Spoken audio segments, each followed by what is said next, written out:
Hi, I'm Catherine. I'm Terry's opening act.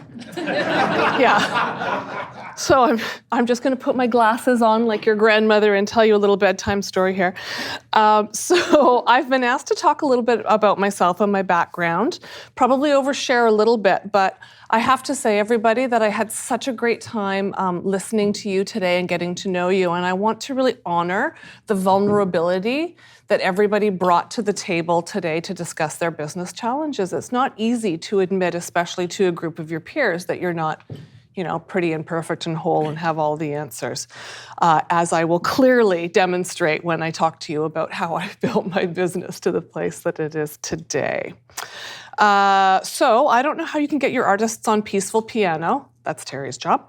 But I do know how to slowly and sustainably build a successful business, and I'd be happy to share my experience with you. So it's been a few chapters. The first chapter is my background is in broadcast communications. I worked in film and television for a number of years, and this is get in the Wayback Machine. This is, wait for it, before reality television even existed. Does anyone remember that? Don't raise your hands, that makes me feel old. And I did that for a number of years. In the early 90s, I transitioned into the event space. It's very much transferable skills. You're just organizing stuff. And this is when the term brand activation didn't really exist. We were all sort of learning about it, but that's what it was.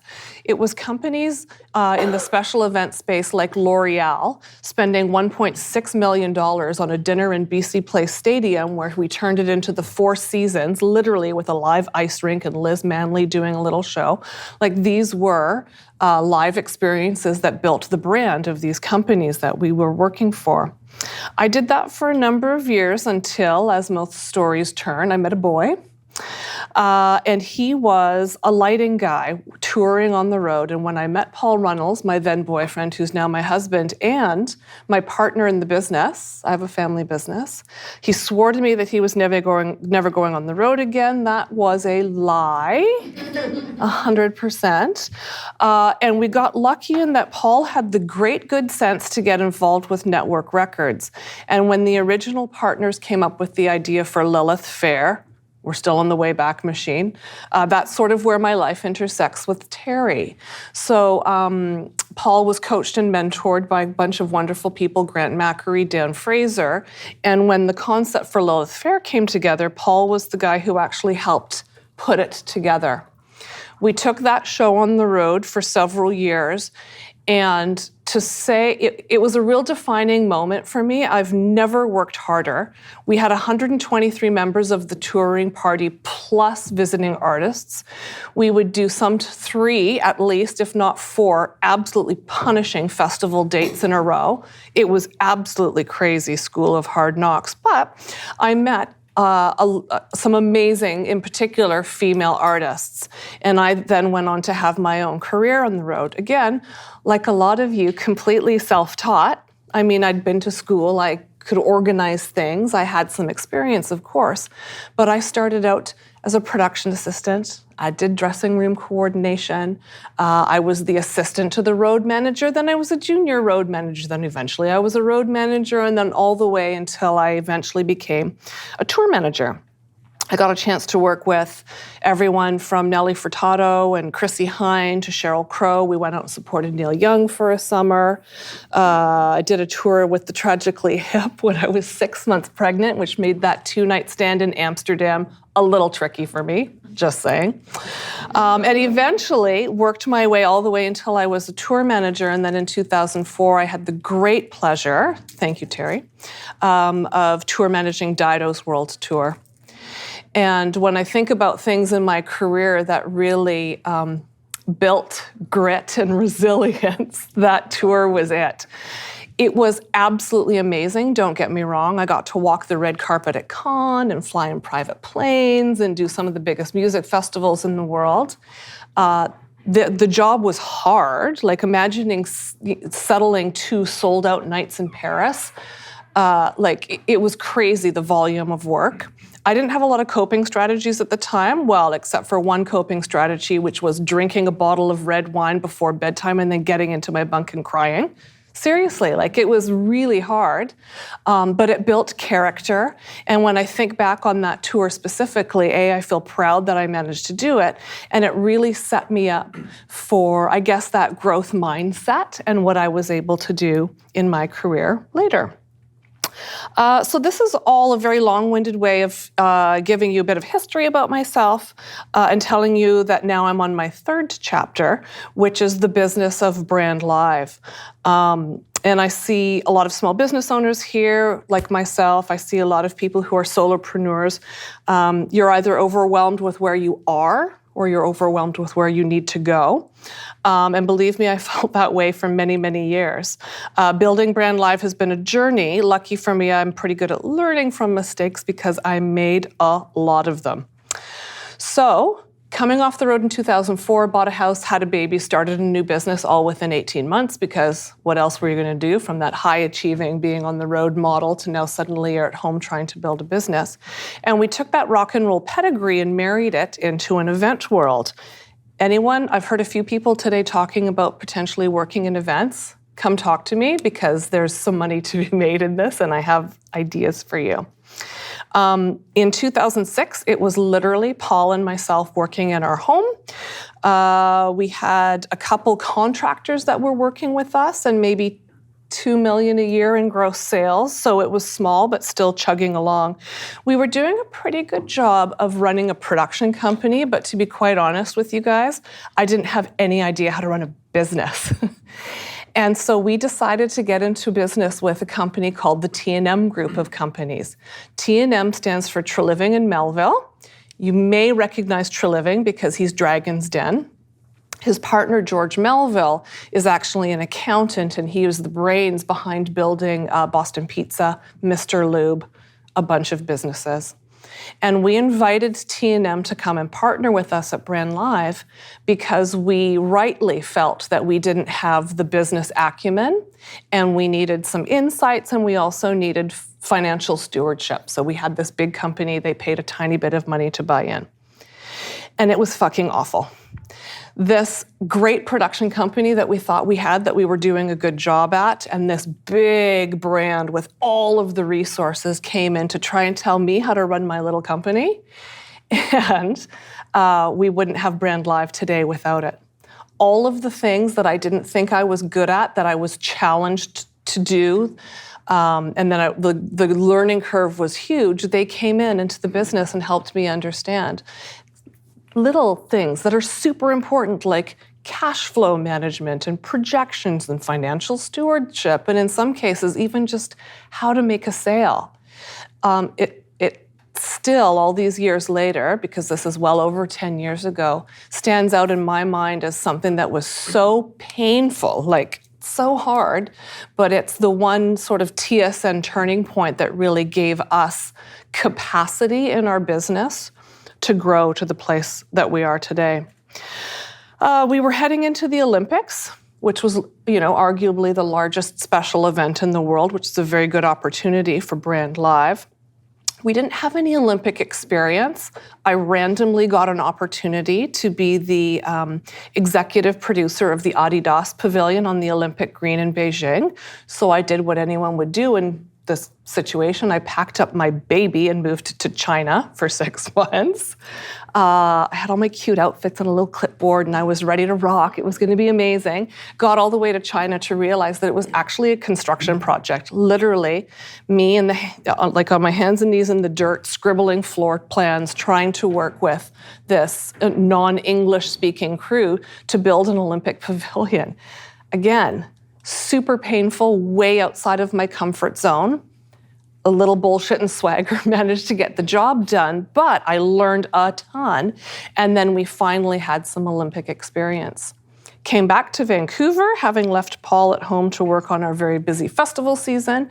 And brendlife did very well during the Olympics. It's the one project overall that I think really helped build our brand as an event company. And not to get cocky, we a little bit dominated. Am I allowed to use that word? Yeah, during the Olympics, we did all the activation for the province of Alberta, including building Alberta House. Same with Vancouver. We designed, built, and operated Vancouver House. We did parties for Samsung. We did parties for Hockey Canada.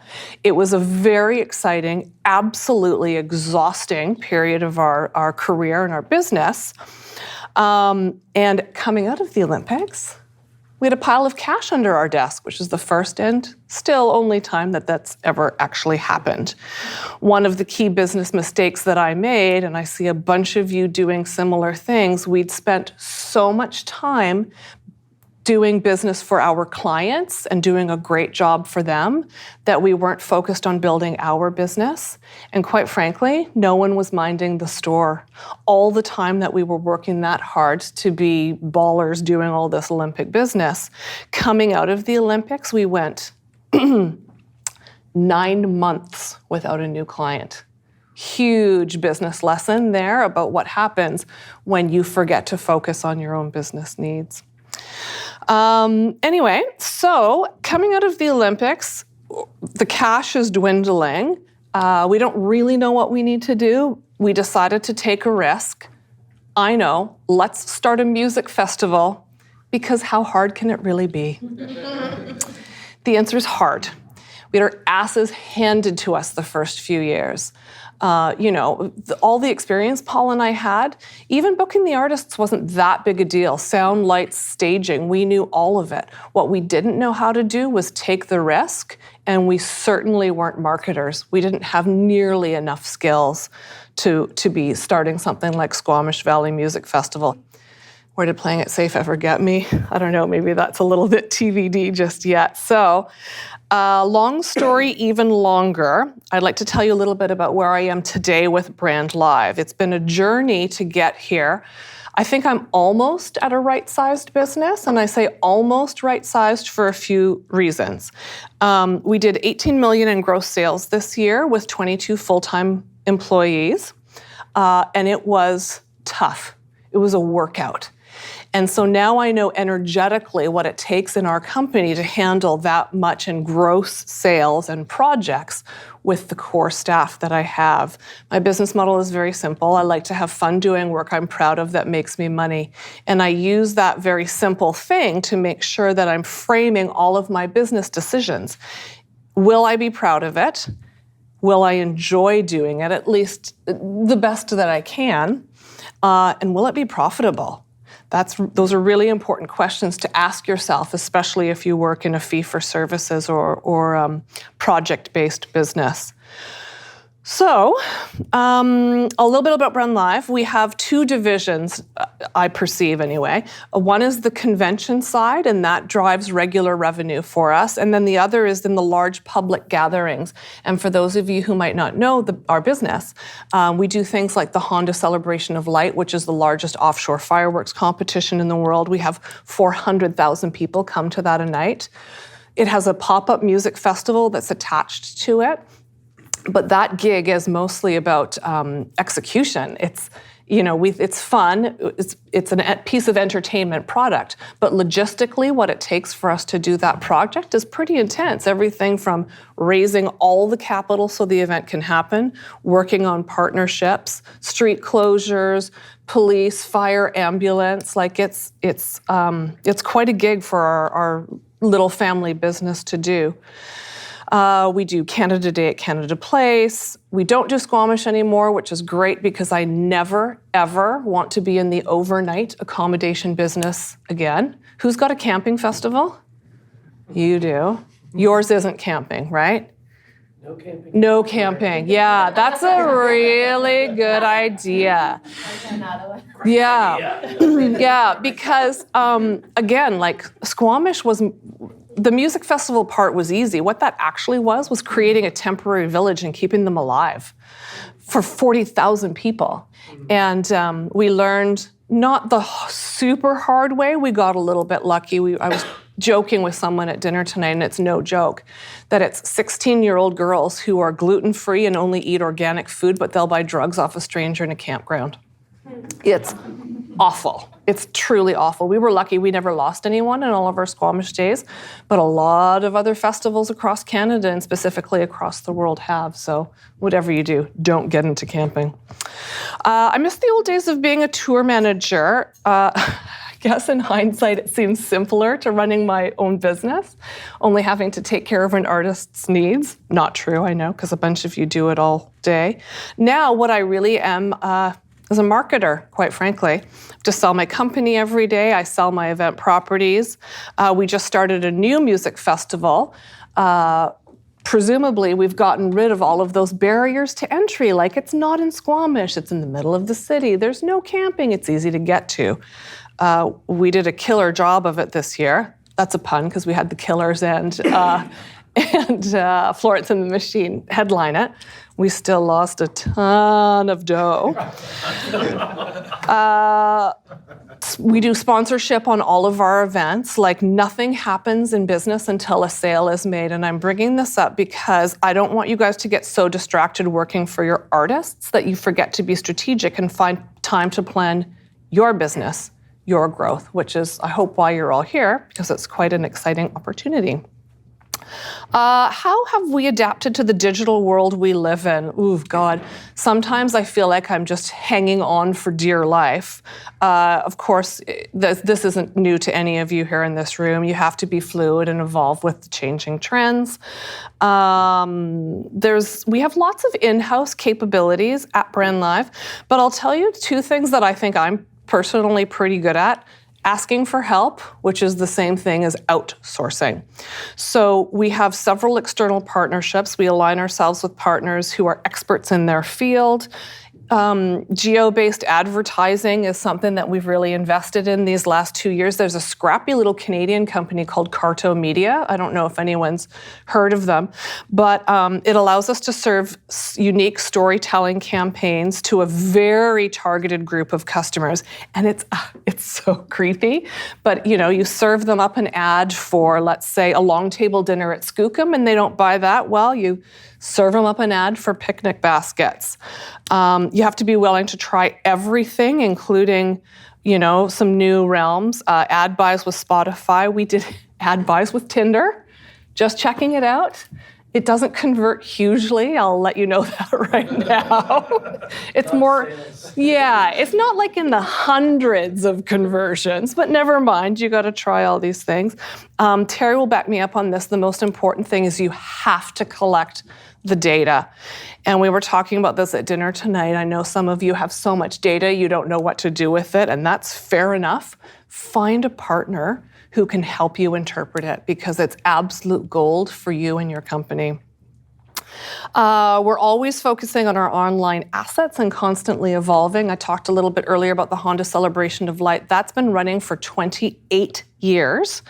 So we have more ticketed venues than we've ever had. Sponsors need to see value. It's interesting because 400,000 people are coming to that event no matter what I do, but we can't just take our foot off the gas. We have to be innovative. We've rebranded, created new online assets, established a refreshed tone of voice, continue to focus on new advertising and content management strategies, and that was just last year. Like, in short, there's no rinse, lather, and repeat that works. We have to continue to evolve. On the company side, what am I doing to make sure that brendlife stays relevant? I'm working with my team a lot. We've spent some time talking about social purpose. I don't know if this is something that any of you have had time to focus on in your business. Why should you care about social purpose? It attracts clients, employees, and partners. On Skookum this year, we were pretty excited to be the first ever ocean-wise event, which is something that we felt really proud of. No single-use plastics on site of any kind, and we had 98% waste diversion, which feels amazing. Did not make me any money spending all of that effort on no single-use plastics. And now I am in a scaling up for growth period. So if there's anything I can say to you about scaling up for growth and what it really takes, I can summarize it in one word: courage. Requires a change of mindset, and it takes time. You spend all day reacting to things in your businesses. And when you decide that it's time to plan for that next area of growth, what you have to do is shift the energy, literally. Stop, plan, and respond, and focus pushing the energy out there. I don't know if that sounds too hippy-dippy for you, but it's actually quite true. So we've decided not to do Skookum in 2019. We treated that as a project instead of its own $8 million business, and that was a mistake. It literally almost ran us over this year. So we're going to stop, reset our focus and intention, work on a solid 5-year business plan, and we'll come back in 2020. And that means that this year, or the 2019, is again setting that stage for growth. So I need to evolve my work style and the way that we communicate. We have traditionally been trapped in this culture of emails, which is evil. So we've transitioned into Slack. Of course, we still send emails, but we're able to get on Slack. And especially for those of you who have remote teams, it's amazing how that can elevate your game on communication. Quick little questions, constantly being in communication. We do stand-up meetings daily on big projects. You'd be surprised at how fast meetings go if you make people stand up. Seriously.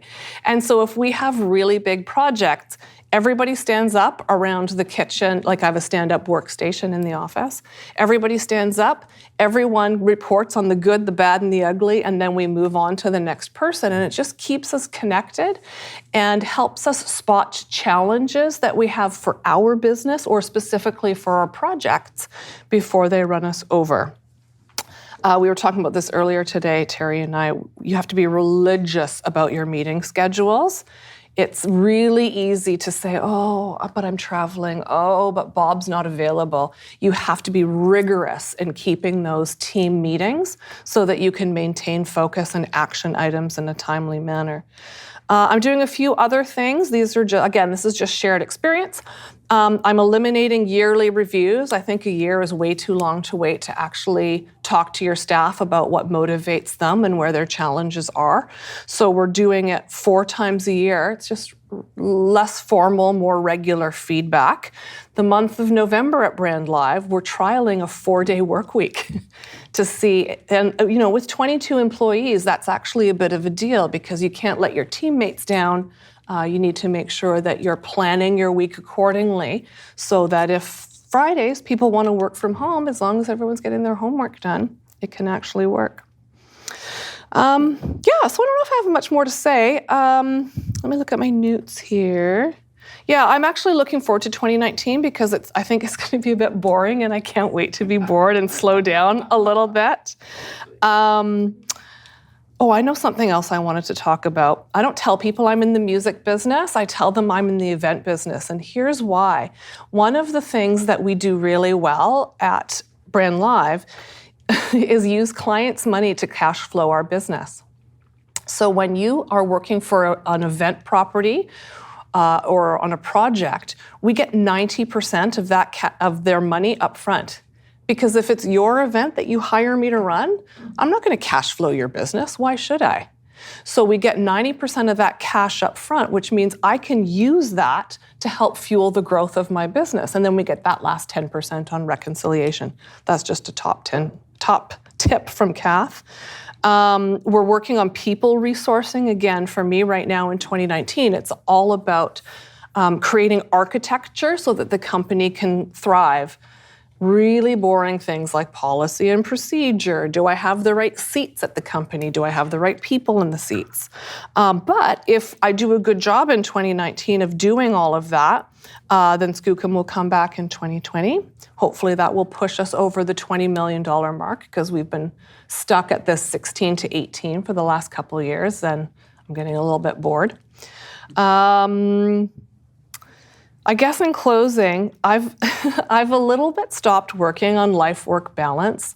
I believe more in life-work integration. You make decisions, those decisions have consequences, good or bad. You just learn and you keep growing. But I find it's a little bit less stressful to think about things separately. And I think, I'm a family business.